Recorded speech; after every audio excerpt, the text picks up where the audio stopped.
함께 만드는 언론 미디어 협동조합. 여기는 국민TV. 함께 만드는 언론 미디어 협동조합.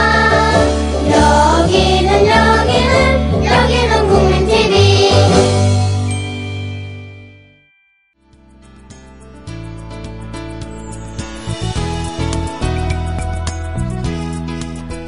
안녕하세요. 노혜경의 그 옆새 노혜경입니다. 예, 그리고 옆으로 사는 방송, 그리고 옆으로 세웠다. 어떻게 풀이하셔도 상관없지만 원래는 북한 이야기 하자고 시작한 방송이라는 점만 잊지 말아주셨으면 합니다.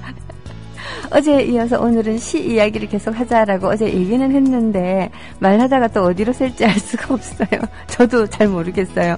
근데 중요한 건 북한 이야기는 준비를 좀 해서 오는데 세는 거는 되게 그냥 그 순간에 즉흥적으로 나오는 거라 매번 고증이 필요해서 얘기하고 나면 항상 좀 마음속으로 후회가 좀 있어요.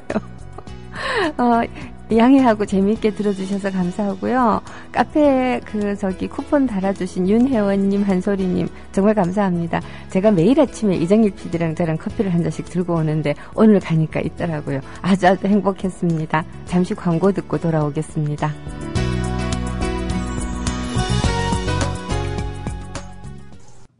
주 기자님, 지난 주말에 콘도 다녀왔는데 진짜 좋았대. 주 기자님은 콘도 회원권도 갖고 있나 봐요? 부럽다. 이번에 회원권 114 거래소에 의뢰해서 싸게 구입했다는데? 콘도 회원권은 비싸지 않아요? 회원권인데? 근데 이 콘도 회원권이라고 다 비싼 게 아닌가 봐. 회원권 114에 알아보니까 종류도 많고 다양한 상품들 엄청 많던데? 그러면 우리도 봄 여행 한번 알아볼까요? 콘도는 회원권 114에서 구입하고요. 02-544-6114번 02-544-6114번 회원권 114는 인터넷과 모바일 앱에서도 검색할 수 있습니다. 콘도 회원권 거래는 회원권 114 02-544-6114번으로 바로 전화해보세요. 지상철 조합원 신청 광고입니다. 강화대교 앞에서 개념 부부가 만드는 개념 곰탕 연지연 곰탕. 연지연이란 가마솥의 장작불로 온종일 구워내는 곰탕을 서로 나누어 이어지는 인연이란 뜻입니다. 연지연 곰탕이 민주주의를 열망하는 조합원 여러분과 국민의 건강을 책임지겠습니다. 곰탕 포장 판매는 한 팩 800g에 7,000원이며 7팩 이상은 무료 배송으로 드립니다. 연지연 곰탕은 강화대교 입구에 위치해 있습니다. 단체 주문 예약 및 포장 주문 전화번호는 010-7252-1114, 010-7252-1114, 031-989-9968. 조합원 단체 예약은 10% 할인해드립니다.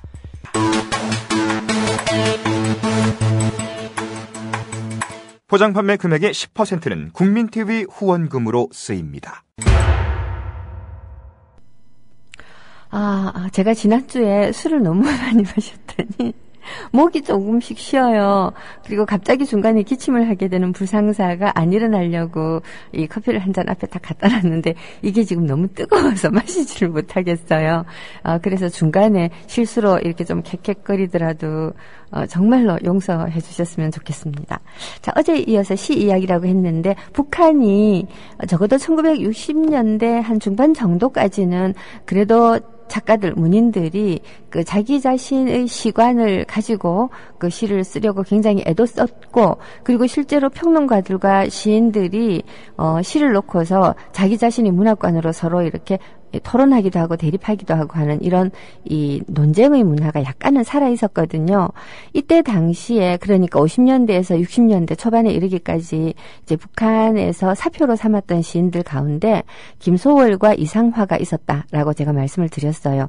사실 이 소월과 이상화는 남한에서도, 소월과 상화는 남한에서도 사람들이 굉장히 좋아하는 일제시대 문인들이거든요. 북한에서는 뭐 윤동주라든가 이런 시인들을 아는지는 잘 모르겠더라고요. 별로 흔적이 안 보이고, 또 윤동주가 굉장히 기독교적인 색채의 시를 썼기 때문에 아마 좀 이렇게 안 알려졌을 것 같아요. 동주가 시인으로서 알려진 것은 그가 죽고 난 다음에 그의 사촌이던 그 윤형조의 아버지, 윤형주의 아버지였을 거예요. 예, 그 양반이 윤동주의 시를 그야말로 항아리 속에 있던 시를 고이고이 간직해갖고 헷갈렸다. 친구 정병욱이라고 있어요. 국문학자 정병욱. 예, 그 양반이 윤동주의 시를 고이고이 간직했다가 간추려가지고 윤동주가 죽고 난 다음 해방공간에서 하늘과 바람과 별과 시라는 제목으로 정엄사 출판사에서 펴냈는데요. 이렇게 해서 시인으로 알려졌기 때문에 북한에서는 모를 수도 있는데 또 한편으로는 어떤 생각이 드냐면 윤동주가 다녔던 학교를 김일성이 다녔던 것 같기도 해요. 김일성의 아버지가 윤동주가 다녔던 학교의 선생을 했다라고 하는 썰이 있어요. 아주 정확하진 않지만요. 예, 그래서 윤동주라는 이름, 송명구라는 이름 이런 것들을 이 김일성이 알았을 가능성도 있다. 사실 또래가 어떻게 보면 좀 비슷해요. 아주 비슷하진 않지만 김일성하고 윤동주하고 이 송몽규하고가 그렇게 나이 차이가 많이 나질 않아요. 그리고 김일성도 역시 시 좋아하고 문학 좋아하던 일종의 문학 청년이었거든요. 예, 그래서 시인으로서 우뚝 선 그 윤동주라는 이름은 몰라도 윤동주라고 하는 문학 청년이 있었다라고 하는 것은 서로 알았을 가능성도 있겠다라는 생각이 들어요. 어쨌든 윤동주의 시는 남한에서 출판이 되었고 북한 사람들한테는 알려지지 않았습니다마는 김소월과 이상화는 20년대에 시집을 낸 시인들이에요. 그래서 그 20년대의 이 문청들이 소월과 상화를 알고 있었고 그 문청들이 역시 카프파 문인들이 되고 이들이 북한으로 대거 넘어가거나 또는 북한에서 활동을 하면서 북한의 중요한 문단의 중요한 이 지위를 차지하게 되거든요. 그러니까 소월과 상화가 이 시인들이 일종의 선배, 스승 시인들이 될 수 있었는데요. 그런데 이분들이 이런 스승이 될 수 있었던 이유 가운데 굉장히 중요한 게 이들이 이 민족주의적 형식의 사회주의적 내용을 담았다고 할 수 있는 시들을 의외로 많이 썼다는 거죠.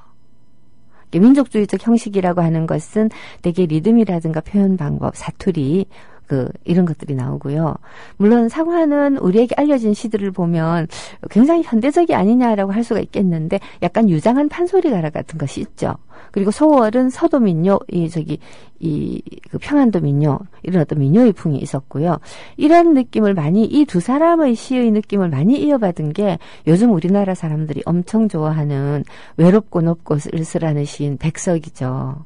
백석은 정말 잘생겼어요. 물론 저는 임하가 훨씬 미남이라고 생각합니다. 이게 이제 제가 생물학적으로 여성이다가 보니까 잘생긴 남자를 진짜 좋아하는데요. 근데 정말 거의 이상형에 가까운 얼굴이 임화예요. 아주 멋져요, 정말. 이 남자가 얼굴만 예쁘게 잘생겼다고 해서 사실 미남으로 보이진 않거든요.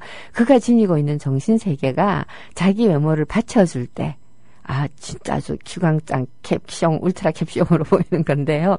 임화가 딱 그렇더라는 거죠. 아주 멋있었어요. 그리고 백석도 그 못지않긴 하지만 백석은 생김새에서 약간 유약한 부분이 보이듯이 좀 유약했다는 생각이 들고요. 샜네. 하다가 보니까 진짜 샜네요. 예, 하여튼 다시 소월과 상화로 돌아가서 이제 김소월과 이상화가 이런 카프 문인들 그리고 50년대, 60년대 북한 문인들이 보기에 중요한 하나의 원천이었다라는 건데요. 엄호석이라고 북한에서 아마 가장 빼어난 평론가였을 거예요. 문학 평론가. 이 엄호석이 이제 굉장히 뛰어난 문학 평론가였는데 70년대 초반에 세상을 뜹니다. 엄호석으로서는 정말 다행스러운 일이에요. 왜냐하면 이분이 정말 이 자기 자신의 문학적 논리를 가지고 이상화라든가 김소월론이라든가 이상화론이라든가 또는 소설가 조명희론 이런 것들을 쓰고 아주 훌륭한 문학평론가였거든요. 그랬는데 이분이 60년대를 지나고 70년대까지 불행하게도 살아남으면서 이분이 굉장히 뛰어난 평론가였기 때문에 유일 사상 체계로 문학을 끌고 가는데 앞장을 설 것을 끊임없이 강요받겠죠. 엄호석이 50년대에 썼던 평론하고 60년대 후반 그리고 70년대 초반에 썼던 평론들을 제가 논문을 쓰느라고 불행하게도 다 읽어봤죠. 읽어보면서 정말 눈물이 날라 그러더라고요. 저도 문학 평론을 하는데 이거는 주례사 비평보다 더 나쁜 거죠. 우리 이 신경숙 사건 났을 때 주례사 비평이라고 하는 말들이 인구에 회자되어서 여러분들도 들어본 기억이 나실 텐데요. 주례사 비평이라고 하는 것은 작품에서 나쁜 이야기는 하나도 안 하고 그야말로 주례사 하듯이 덕담만 잔뜩 늘어놓는 비평을 말하는데 이게 이제 두 가지 형식으로 쓰여집니다. 하나는 출판사에서 또는 잡지사에서 어떤 책을 콕 집어가지고 그 책에 대해서 서평을 써달라고 하는 경우가 있거든요. 그러면 이제 저같이 그야말로 아나무인의 제가 성질이 진짜 못됐어요. 그래서 아나무인의 평론가의 경우에도 덕담을 좀 해야 된다는 강박관념에 시달려요. 이건 좀 시집이 답이 아니다. 물론 그러면 정말 내가 입에서 나오는 건 욕밖에 없다 싶을 때는 잡지사에 얘기를 하죠. 이거는 평가할 대상이 안 되는 시집이에요. 라고 이제 하지만 그분이 예를 들어 대가급일 경우가 있잖아요. 잡지사에서 이번에 어떤 대가가 시집을 내었는데 안 다뤄주면 좀 찍힐 것 같은 분위기. 이러면 계속 이제 해달라고 그러면 되게 이제 고민을 한 끝에 아주 열심히 읽어서 좋은 점을 좀 찾아내고 나서 나머지는 두드려 잡는 거죠. 물론 우아한 말로 사람이 사람을 공격할 때 날선말로 공격하면 공격의 내용이 비판의 내용이 스며들기 전에 적대감부터 먼저 형성되거든요. 자기하고 의견이 다른 사람하고 싸울 때 예를 들어서 이제 이런 게 있죠. 어제 제가 아문법, 아시아 문화 궁전법이라고 새누리당 이 부녀 당원들이 조직적으로 이 말들을 어디선가 꾸며내갖고 제가 여의도 연구소에서 이런 말도 안 되는 엉터리를 만들어낼까라는 의심이 좀 들어요. 설마 그렇겠냐는 생각은 들지만 진짜 허위 사실을 흡사신문 기사 내지는 무슨 굉장한 이렇게 근거가 있는 이야기인 것처럼 막 숫자 나열해가면서 만들어가지고서는 카톡을 통해갖고 주로 50대 내지 60대 아주머니들을 통해서 카톡방에 푸는데 이분들은 친구가 보내줘서 이런 거 올려봤다. 세상에 어떻게 이런 일이 너가 이런 거 알았니 하는 식으로 막 퍼뜨리는데요. 이게 뭔가 하면 아시아 문화도시 광주를 아시아 문화 거점 도시로 만들겠다라고 하는 특별법이 있고 그 특별법 안에 아시아 문화전당을 짓는다는 작은 사업이 하나 있어요. 이게 통칭해서 아시아 이 문화도시 건설 특별법인가 하여튼 그래요. 이거를 아시아 문화궁전법으로 이름을 슬쩍 바꿔가지고 이 문화전당 안에 아시아 문화궁전을 짓고 김대중을 기념하는 김일성 기념관처럼 김대중을 기념하는 것들을 집어넣는데 거기에 국고를 5조 몇천억이나 넣는다더라. 니네들 알았니? 하는 식의 글이에요. 딱 보면 남한에서 아시아 문화궁전 같은 말 안 쓰거든요. 딱 보면 알아야 되는데 알고도 퍼뜨리고 모르고도 퍼뜨리는 거예요. 자, 여기에 대해서 무슨 이런 말도 안 되는 것을 퍼오냐, 너 진짜 딱 보면 아는데 너 무식하다. 이렇게 나가면 상대방이 오기가 생겨갖고 기싸움을 하려고 덤비게 돼요. 이렇게 물어야 되는 거예요. 아시아 문화궁전법이라는 법도 있었나? 그러면 몰랐는데, 친구가 퍼다줬었는데, 있는가 봐. 이렇게 나오지 않겠어요. 자기가 확신을 가지고 있지를 못하니까, 있다라고 대답을 하면 어디에 있는데 내가 검색해보니까 안 나오던데, 이제 이렇게 나오면 되는 거고, 모르겠는데, 그러면 이제 내가 또 하는 거야. 국회에서 찾아보니까, 아시아 문화궁전법이라는 법안은 없네? 이게 어떻게 된 일일까? 이런 식으로 파고 들어가야 되는 거죠. 그렇게 안 하면 기싸움만 되고 그걸 퍼다 나르는 사람은 마음이 반쯤 저쪽 내지는 95%쯤 저쪽 사람이기 때문에 내가 탁 이렇게 반대를 하면 저 사람은 당연히 내가 어떻게 부드러운 말을 해도 안 넘어오지만 사방에서 듣는 사람들이 둘이 똑같이 싸운다라고 느끼게 되는 거예요. 중간에서 그냥 이것도 모르고 저것도 모르는 사람들이 둘이 똑같이 싸운다라고 느끼게 되고 저쪽에서 어떤 말을 하나 딱 던졌어요. 그러면 이미 프레임이 하나 형성이 된 거죠. 이거를 깰라 그러면 정말 구차해지기 시작을 하거든요. 그렇기 때문에 상대방의 입으로 내 말이 틀렸다라고 말하게 하는 것이 제일 좋은 방법이에요. 그러려면 계속 물어보는 거죠. 물어봐. 아시아 문화 궁전이라는 게 있어? 그런 말도 있어? 그런 법도 있어? 찾아보니 안 나오던데 너 어디서 배웠어?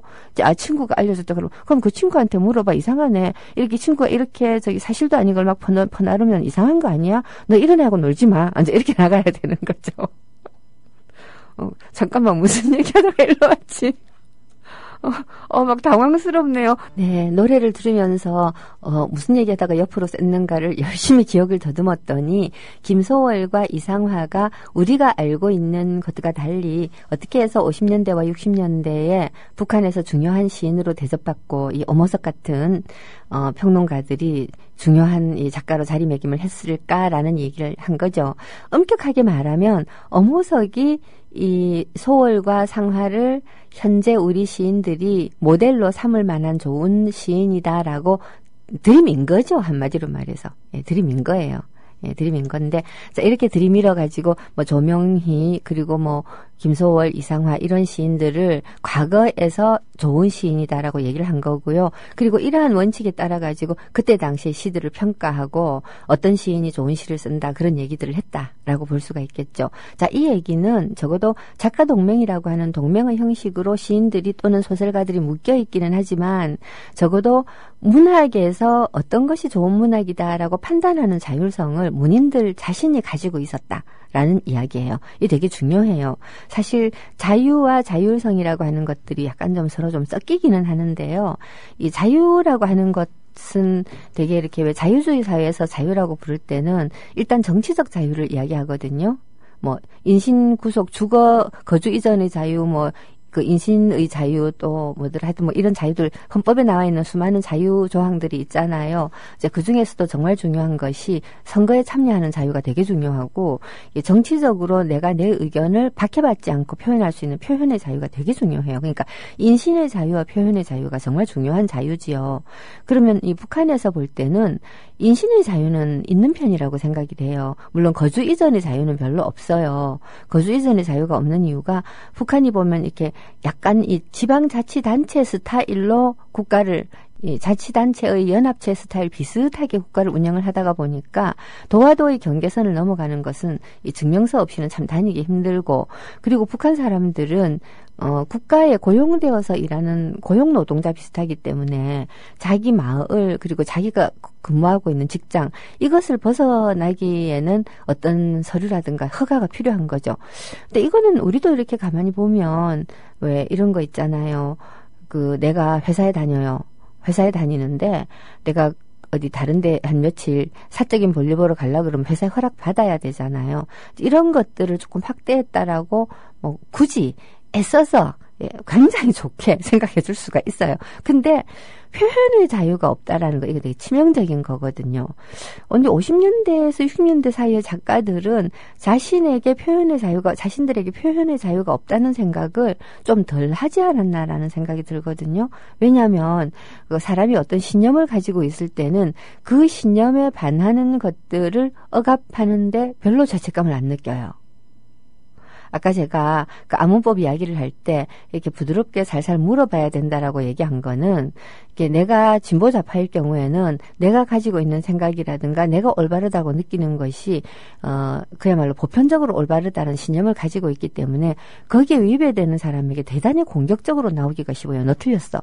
너 나빠. 근데 우린 지금 자유주의 사회거든요. 이 자유주의 사회이기 때문에 이 정말 내가 보기에 정말 꼴통스럽고 말도 안 되는 이 거짓말이라고 하더라도 그것을 신봉할 자유는 있는 거예요. 다만 그 신봉할 자유가 넘쳐나와서 그야말로 공적으로 타자를 공격하는 무기가 될 때 그럴 때는 처벌받죠. 명예훼손, 모욕 이런 걸로. 그러니까 자유는 이때 내가 자유를 행사함으로써 발생하는 책임도 져야 된다라는 게 우리 자본주의 사회의 자유라고 한다면, 자유주의 사회의 자유라고 한다면, 이 사회주의 사회에서는 어떤 자유는 없는 거예요. 그러니까 교회에 다니시는 분들한테 자유의지로 하나님을 믿을 자유는 있는데 자유의지로 하나님을 믿지 않을 자유는 없잖아요. 좀 말이 좀 말장난스럽기는 하지만 그러니까 어떤 신념이라고 하는 것과 자유라고 하는 것은 신념과 일치하는 사람에게는 신념 속의 자유가 굉장히 자유롭지만 그 신념을 받아들일 수 없는 사람에게는 그건 자유가 아니라 구속이 되는 건데 이제 북한 사회에서는 어쨌든 50년대에서 60년대 초반까지의 작가들은 사회주의 이념에 따라서 자신들이 문학 활동을 하기 때문에 이제 그 사회주의 이념 안에서는 무한히 자유롭다고 생각하고 많은 것들을 표현하려고 하죠. 그리고 많은 모델이 되는 작가들을 가지고 오고 물론 이런 건 있어요. 사회주의적인 이 이념이 어떤 것이다라고 하는 걸 누가 결정하느냐는 문제가 발생하겠죠. 67년 이후에는 김정일이 결정했어요. 그 작가들의 자유가 없어진 건데 적어도 그 이전에는 작가 동맹이 열렬한 토론을 통해서 결정을 했다. 이 말은 자기가 어떤 그 생각을 분명하게 하고 어떤 논리를 아주 잘 가지고 있는 작가가 있다면 이제 그 작가의 의견이 대세가 될 수 있다는 뜻도 돼요. 다른 사람들이 동조하면, 설득하면. 그러니까 사회주의 이념을 신봉하는 사람에 한해서 적어도 60년대까지의 북한에서는 어느 정도의 자유가 있었다라고 말을 할 수가 있겠죠. 그리고 이 엄호석이라고 하는 평론가가 그 자유를 가장 많이 누린 사람에 속해요. 왜냐하면 자기가 주장하는 것을 많은 문인들이 신봉을 했으니까요. 저 사람 말이 맞아, 따르죠. 엄호석이가 뭐라고 말을 했나가 궁금해지는 거예요. 그 다음에는 내가 시를 한 편 썼는데 엄호석이 좋게 말했나 나쁘게 말했나. 이 평론가의 힘이라는 게 이런 거거든요. 저도 제가 시인일 때도 내가 건방진 시인이어서 평론가들이 제 시를 평가를 잘 안 해줬어요. 왜냐? 잘못 평가했다가 저한테 호되게 당하거든요. 이제 열심히 자기 딴에는 이제 시평이라고 써가지고서 이렇게 잡지에 실어줬는데, 그리고 얼마 있다가 만나면, 야, 쌤, 저기 그 평해주신 거 정말 감사하게 잘 읽었어요. 까지만 하면 참 좋은데, 예, 근데 선생님 그 어떤 저기 단어를 오독하셨어요.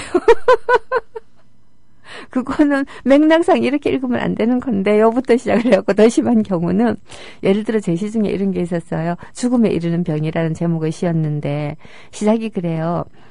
아브라함의 하느님이 내게 나타나 막달레나야 네 이삭을 내게 다오 하셨도다. 이건 성서적인 지식이 굉장히 많이 들어가야 되는 구절이에요. 맥락이 복잡해요. 그 아브라함이 나이가 90이 넘어가지고서는 100살이 넘어가지고 90살 넘은 사라하고 애를 하나 이제 낳은 거예요. 천사들이 찾아왔는데 굉장히 환대를 하니까 천사들이 이제 애를 낳게 해준 거죠. 그 아이의 이름이 이삭인데 이 이삭이 3살인가 되었을 때 하나님이 나타나가지고 네 아들 이삭을 번제의 제물로 바쳐라 그러거든요. 아니 애를 하나 낳아라 그래놓고는 갑자기 잡아가지고 하느님한테 번제, 불 지르는 제사에 고기를 잡아가지고서는 불을 태워서 연기를 하늘로 이렇게 올려가지고 하느님이 잡숫게 하는 제사거든요. 그러니까 아들을 가지고 번제를 이렇게 하라고 하니까 아브라함이 얼마나 기가 막히겠어요. 죽으라고 고민을 하죠. 이건 신앙을 버려야 되나 아니면 아들을 버려야 되나 이런 딜레마에 빠진 거 아니에요. 그래가지고 하룻밤 사이에 아브라함이 머리털과 눈썹이 하얗게 새었다라고 그러는데 약간 황당하긴 한 게 아브라함이 이삭을 낳았을 때 100살이 넘었거든요. 원래 아니었나 싶기도 해요. 어쨌거나 간에 머리가 새었어요. 자, 그러고는 결심을 하고는 칼을 갈아가지고서는 산으로 올라가요. 산으로 올라가서 드디어 이제 이 바위에다가 아버지 왜 그러세요 하고 순진한 눈으로 초롱초롱 자기를 쳐다보는 아내를 바위에 묶어놓고는 칼을 들어서 딱 찌르려고 하는 찰나 갑자기 이 하늘에서 천둥번개가 오르릉 쿵쾅 쳤는지는 잘 기억이 안 나지만 여하튼 뭔가 이렇게 신호를 보내면서 어디선가 어린 양의 울음소리가 나오는 거예요. 그래서 보니까 덤불숲 속에 어린 양 한 마리가 있는 거예요. 그러니까 이제 이 어린 양을 이삭을 내리고 어린 양을 이삭 대신 번제의 제물로 바친 거죠. 이 아브라함의 신앙을 하나님이 시험을 했다.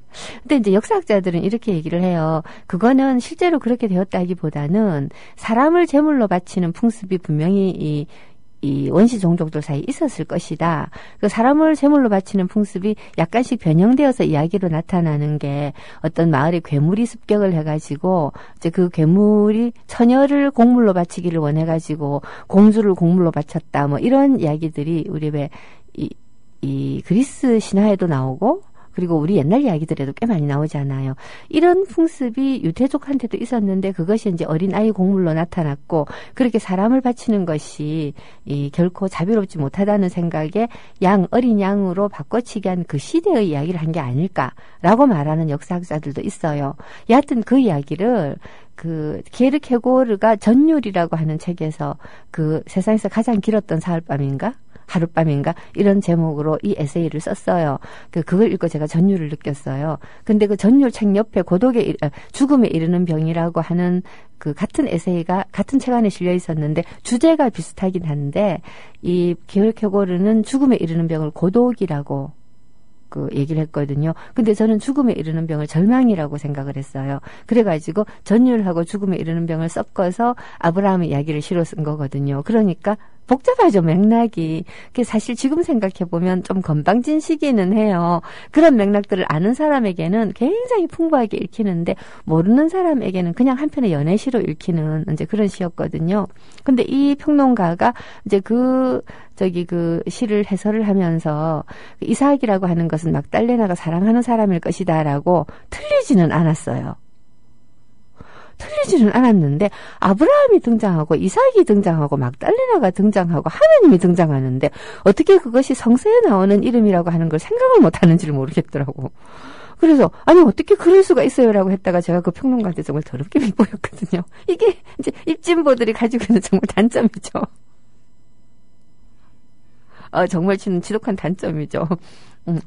여하튼 평론가라고 하는 거는 어떤 이 작가가 시인이 어떤 작품을 썼을 때 네가 나아가고 있는 수많은 갈래의 방향 가운데서 한 편의 시가 지니고 있는 수많은 맥락 가운데서 어떤 특정 맥락이 독자들에게 더 중요하다고 말해주는 사람이에요. 그래서 저도 평론을 하기 시작을 하면서는 시인들이 저한테 훨씬 더 존경도 바치고 겁도 내고 하는 걸 알았거든요. 근데 이 엄호석이라고 하는 뛰어난 평론가가 소설과 시를 막론하고 심지어 역사 속에서 누구를 우리가 사표로 삼을 것인가를 정해주기까지 하면서 평론 활동을 하니까 엄호석이 나의 작품에 대해서 뭐라고 이야기하는가 하는 것이 얼마나 중요한 이슈였겠어요.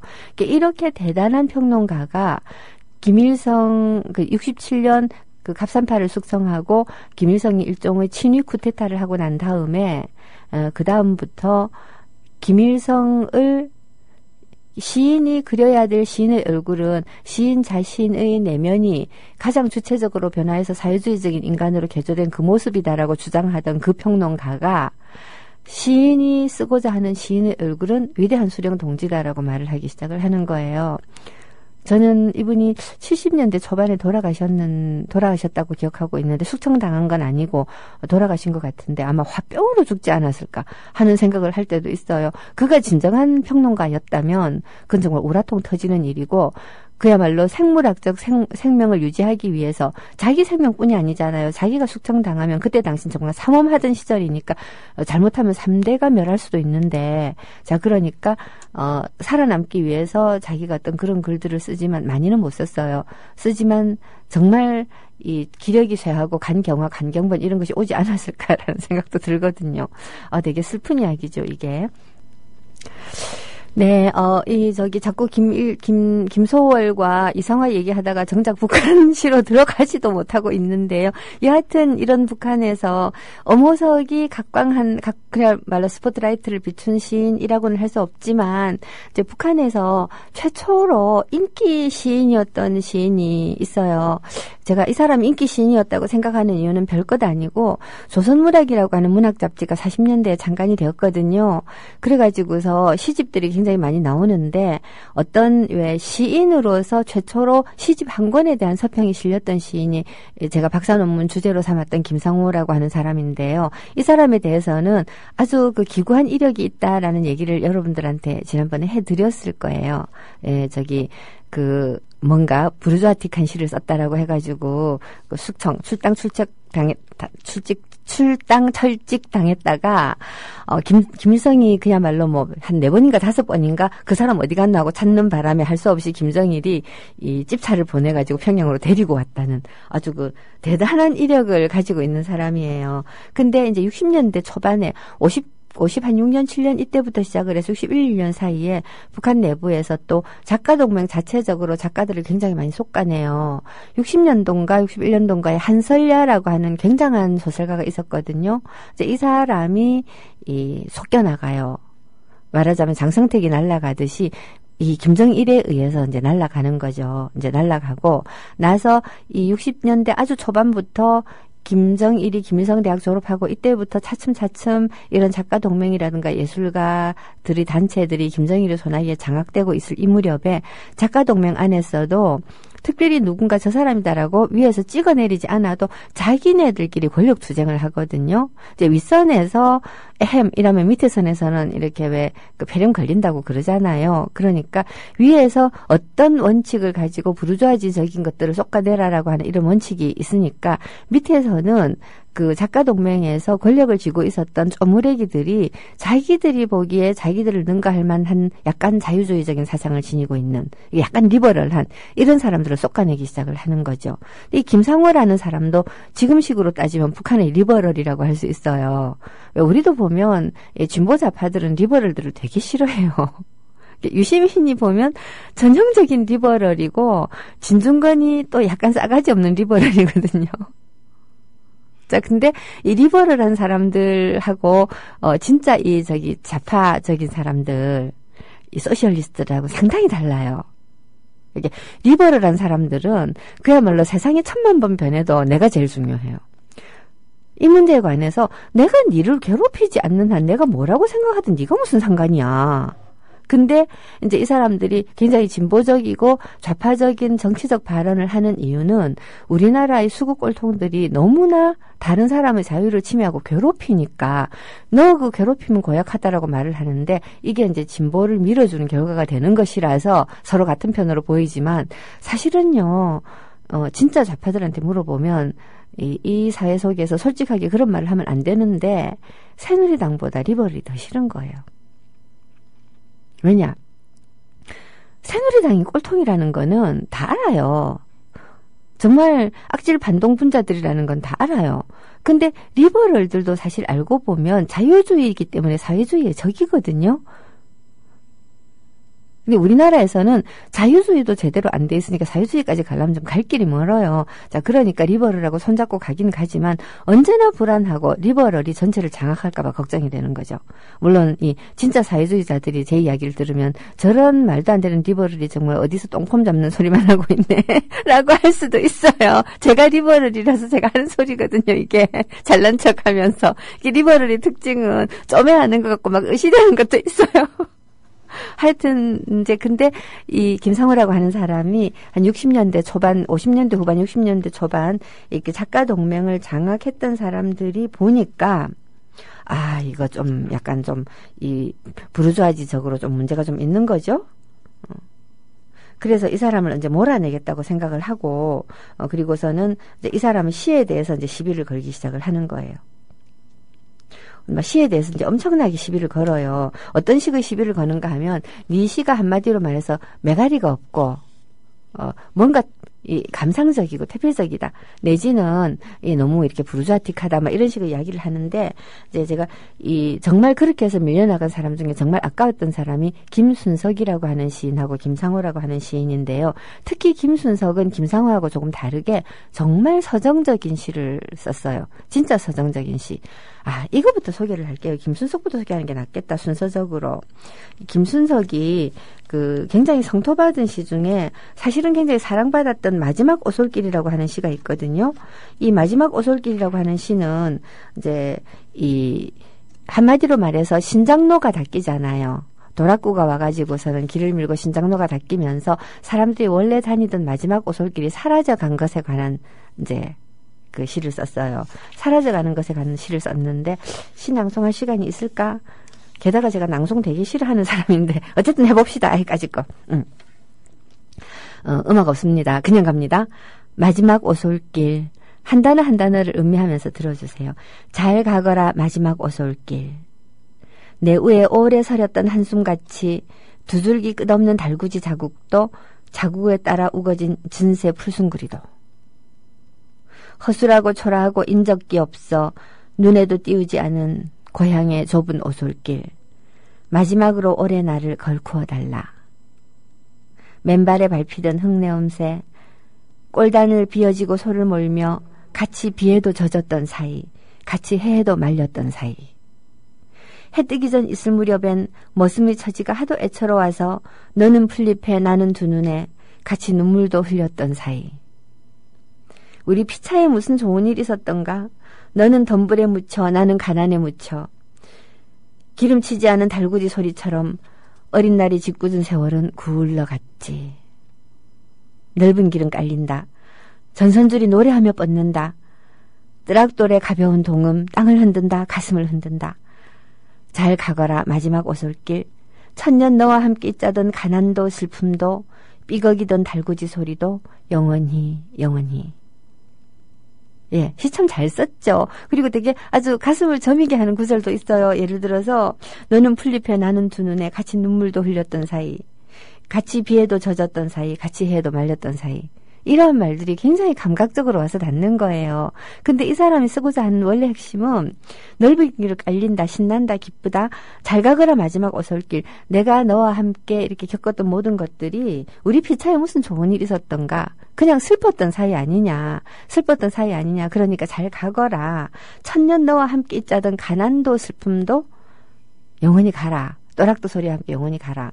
그러니까 새 길이 닦인다는 것을 굉장히 기뻐하는 시예요. 굉장히 서정적으로 썼는데 이 시에 대해서 세상에 처음 나왔을 땐 사람들이 되게 좋아했죠. 근데 김순석을 몰아내면서 작가 동맹의 평론가들이 이 시에 대해서 그 사라져가는 오솔길에 대한 감상적인 센치멘탈한 그리움을 담았다고 얘기한 거예요.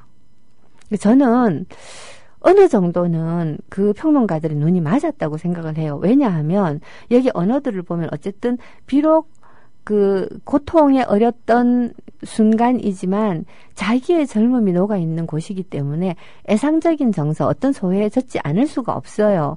예, 그런 소회도 젖었으나 그러나 이러한 과거는 아무리 내가 그 과거에 대해서 촉촉한 마음이 들지라도 사라지는 것이 인민을 위해서 옳은 거잖아요. 그러니까 다시 마음을 추스려서 아 그래 좋다 잘 가라 니하고 내하고 뭐 천년 가난도 슬픔도 누릴 것은 그것밖에 없지 않았냐 잘 가라라고 하는 그러니까 말하자면 애상에 젖었던 이 오솔길에 대한 그리움이 있을 수 있다는 것도 충분히 표현하면서 그러나 가는 것이 훨씬 낫다로 마무리를 짓는 다시 말해서 기승전결이 있는 좋은 시라고 생각을 하는데요. 이 기승전결이 있는 좋은 시 가운데서 그 전이 등장하기까지 기승 부분에서 등장을 하고 있는 어떤 애상이라든가 이런 걸 하나 콕 집어가지고, 네가 이제 이런 식의 이 말을 쓰고 하니까 너는 부르주아지야, 사상이 퇴폐적이야, 물들었어. 이런 식으로 해서 몰아내는 거죠. 와, 좀 너무하죠? 자, 그런 뜻에서 적어도 저는 문인으로서 이 남한의 사실 국가가 관리하지 않고 있기 때문에 누리는 자유가 얼마나 대단한 것인가 하는 거를 정말 많이 느껴요. 요즘 대한민국 국가는 북한 못지않게 국가가 사람들을 자꾸 관리하려고 덤비거든요. 이거 되게 안 좋은 건데 우리는 우리 개인이 그야말로 내 마음대로 살 수 있는 자유를 위해서도 이런 독재 정권을 빨리 타도를 해야 되는 것이죠. 그리고 북한 사람들을 우리가 인권 하면서 도우려고 하는데 사실 밥 많이 먹여주면 생각은 저절로 해요. 정말 항산이 있는 곳에 항심이 있다고 밥을 많이 먹여주면 그 다음 사람들은 자유를 찾게 되어 있어요. 예, 이런 것들을 또 좀 생각을 했으면 좋겠다는. 자, 우리 대웅형님께서 제가 사회주의자를 험담을 좀 했더니 좀 약간 이렇게 언짢으셔서 나가셨어요. 아이고 죄송합니다. 사실 정체 모를 사회주의자에 관해서 제가 험담한 거지 우리 사회에 존재하는 사회주의자들은 굉장히 다양해요. 그리고 제가 되게 좋아하는 사회주의자가 한 분 계셔요. 저희 북한대학원에. 근데 그분이 한번 저한테 왜 사회주의자냐라고 제가 한번 물어본 적이 있었더니 사회주의자라고 하는 것은 정말 비루하고 구차할지라도 좋은 세상이 온다는 것을 여전히 믿으면서 또는 믿지 않으면서라도 끝까지 그 길로 가려고 해서 사회주의자가 아니겠느냐라고 하는데 와 아름답더라고요. 그러니까 제가 이야기하는 정체 모를 사회주의자는 리버럴을 씹는 사람을 얘기하는 거예요. 진짜 진정한 사회주의자라고 한다면 리버럴이든 무엇이든 끌고 갈 수 있어야 된다고 보고 리버럴도 마찬가지죠. 리버럴이야말로 다른 사람을 비난하는 리버럴을 그러니까 공적인 존재를 비판하는 것하고 다른 사람을 비난하는 건 다르거든요. 박근혜 왜 씹냐? 그런데 박근혜는 공인이죠. 공인이라고 하는 것은 그의 공적 활동이 나의 생활에 영향을 미치는 사람을 말해요. 연예인이 지가 연애를 하든 뭘 하든 그 사람이 나의 사생활에 무슨 영향을 미칩니까 솔직히. 그러니까 연예인을 공인이라고 말하는 것은 말도 안 되는 소리지만요. 그러나 어떤 국회의원이 법안 하나 삐끗 잘못 만들어 보세요. 그의 행동은 그러니까 그가 말하자면 새천년이란다. 새정치연합 국회의원인데 맨날 재벌들하고 골프만 치다가 보면 골프 치는 사람들에게 유리한 법안 만들겠죠? 그러면 그 사람을 찍어준 나와 나의 그 계층 사람들은 손해를 보는 거예요. 그러니까 골프 치러 가는 게 거의 사생활이라고 하더라도 나는 뭐라 해야 돼요. 너는 약속이 틀리지 않냐? 네가 하는 행동이 네 정체성이 저쪽으로 가게 되면 네가 우리를 위해서 정치하겠다고 한 약속이 틀리지 않냐라고 그래서 비난할 수가 있는 거지만 그러나 우리가 서로 제각기 사적인 개인으로서 다른 사람이 무슨 행동을 하든 무슨 소리를 하든 사실은 비난할 자유는 없거든요. 근데 이제 이 좌파와 우파의 공통된 특징은 우파는 지가 생각해 볼 때 세상이 이러면 안 된다 싶은 거 있잖아요. 그러니까 나는 동성애가 정말 더럽다고 생각해 이러면 동성애자를 함부로 막 욕하고 비난을 해요. 좌파는 내가 신념하는 것이 있잖아요. 나는 이 노동자가 주인되는 나라를 만들어야 되겠다. 이건 되게 가벼운 이야기이긴 하지만 근데 부자들을 보면 적이다 이렇게 되는 그런 거 있잖아요. 그러니까 한쪽은 강고한 신념에 의해서 한쪽은 강고한 자기 고집에 의해서 타자를 비난하는 습관을 리버럴인 저는 별로 안 좋아한다. 그런 얘기를 하는 겁니다. 안 그렇고 굉장히 성숙한 사람들만 놓고 딱 보자면 사실은 많은 예술가들은 리버럴들이지만 세상에서 가장 아름다운 인간은 저는 사회주의자들이라고 봐요. 그리고 진짜 시인들은 사회주의자들이에요. 정말 시인들은.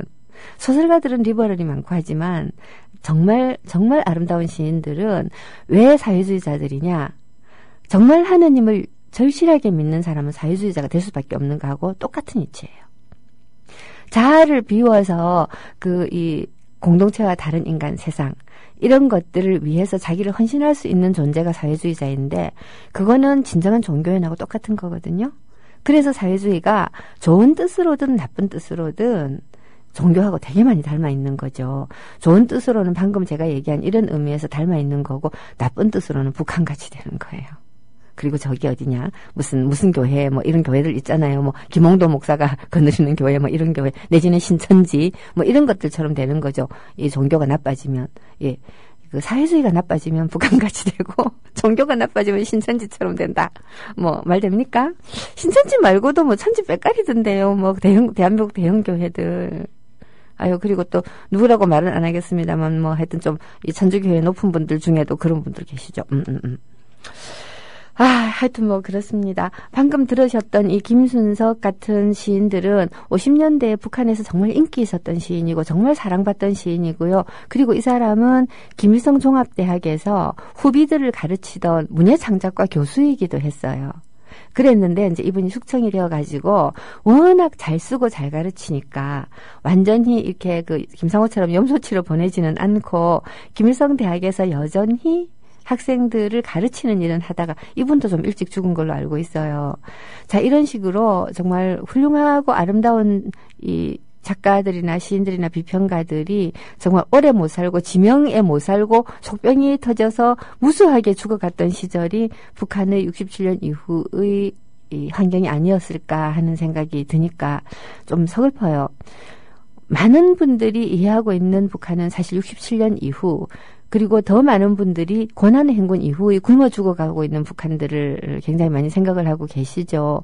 근데 사람들이 자기들이 신념을 모아가지고 정말 참 지상낙원을 한번 만들어보자라고 굉장히 노력했던 시절이 있었다는 거고요. 그리고 그 지상낙원이라고 하는 모습이 결국은 개개인이 지니고 있는 권력의 욕망, 이러한 권력의 욕망을 잘 다루지를 못해서 우리가 알고 있는 북한으로 가는 건 순식간이다라는 거죠. 자본주의 사회는 대체로 자유주의 사회가 대체로 자본주의 사회인데 왜 자본주의 사회가 되는가 하면 자유주의 사회는 개인의 욕망을 용인을 해요. 근데 개인의 욕망 가운데서 권력의 욕망은 가질 수 있는 사람이 그렇게 많지가 않죠. 그리고 우리가 자본주의 근대 이후에 이 성적인 욕망은 1대1 관계, 상호 배타적인 관계로 해결을 하라고 남대 여의 짝으로 해결을 하라고 했기 때문에 이게 사적인 문제가 되었어요. 사생활 문제가 되어버렸어요. 그러니까 남아있는 건 공적으로 자기의 욕망을 실현할 수 있는 것은 돈 버는 일이에요. 자본의 욕망, 물욕. 이 물질의 상징이 돈이잖아요. 예, 물욕이 남아있는 거죠. 자, 이러한 물욕이 극대화될 수밖에 없는 게 이 자유주의 사회라서 대부분의 자본주의 사회는 자유주의 사회는 자본주의 사회가 되더라고요. 역사적으로. 근데 진정한 자유주의가 자본주의에 의해서 계속해서 말살이 되고 있다는 생각을 금치 못하겠어요. 자본이 주인이 되면 이 권력이 주인이 되는 자유주의 사회 못지않게 굉장히 보면 부자유스러운 사회가 되어 가는구나 하는 거를 지금 우리가 망해가고 있는 우리나라 꼴을 보면서 느끼지 못하는 사람이 어디 있겠어요. 자, 느꼈으면 어떻게 해야 되느냐. 느꼈으면 나처럼 느끼는 사람을 한 명씩 한 명씩 늘려가야 되겠다.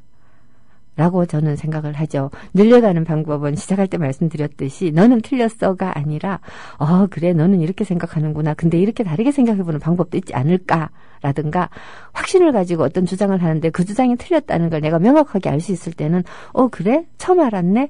근데 그럼 이게 무슨 뜻이야? 그건 저런 뜻이야 하고 걔가 아차 내가 몰랐구나 라고 깨달을 때까지 계속해서 친절하게 물어주는 것. 이렇게 하나 저렇게 하나 친절이 답이네요. 친절하게 대하자.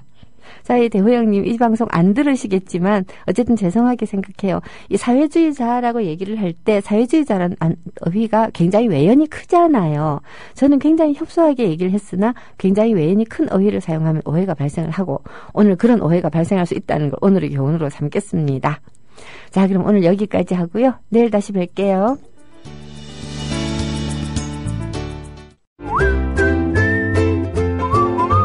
국민라디오 팟캐스트 응원하는 가장 쉬운 방법 아시나요?